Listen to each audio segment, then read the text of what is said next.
បាទសួស្តីបងប្អូនទាំងអស់គ្នា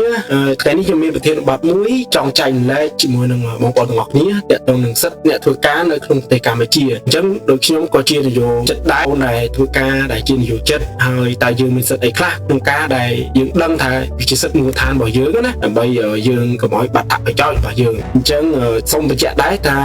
ការចែករំលែកនេះមិនមែនខ្ញុំចេះឬក៏អីទេគ្រាន់តែជាចំណេះដឹងដែលយើងមានដឹងបន្តិចបន្តួចដើម្បីចែករំលែកឲ្យបងប្អូនទាំងអស់គ្នាដែលគាត់បានដឹងឬក៏ដឹងហើយក៏ភ្លេចចឹងទៅយើងនឹងសិក្សាទាំងអស់គ្នាអញ្ចឹង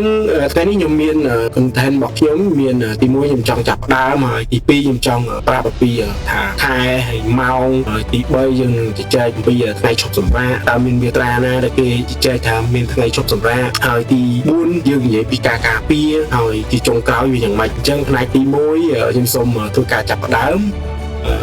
សួស្តីបងប្អូនទាំងអស់គ្នាហើយយើងដឹងហើយថាតើអ្នកដឹងទេថាសិទ្ធិរបស់អ្នកធ្វើការហ្នឹងមានយ៉ាងដូចម្ដេចតើសុខនយោជកគាត់រកយើងឬក៏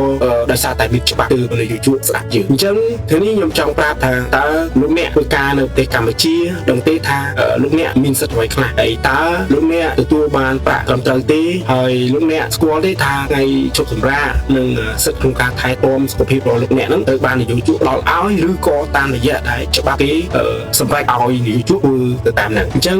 យើងនឹងដឹងអំពីសំណួរខាងលើហ្នឹងអញ្ចឹងតើលោកអ្នកទទួលបានប្រាក់នឹងត្រឹមត្រូវដែរទេហើយស្របតាមច្បាប់ដែរទេហើយតើលោកអ្នកស្គាល់ថ្ងៃឈប់សម្រាករបស់យើងដែរទេអញ្ចឹងវាគឺជាចំណេះដឹងមូលដ្ឋានទេអញ្ចឹងខ្ញុំសូមបន្តទៀតអញ្ចឹង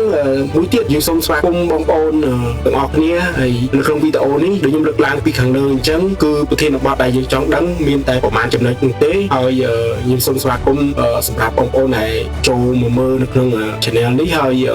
សង្ឃឹមថាមានវីដេអូថ្មីបន្តទៀតទៅពេលដែលបងប្អូនគ្រប់គ្រងហើយនេះគ្រាន់តែជាការចែករំលែកបើជាចំណេះដឹងទាំងខ្ញុំក៏សិក្សាជាមួយបងប្អូនទាំងអស់គ្នាដែរអញ្ចឹងយើងនិយាយអំពីការធានា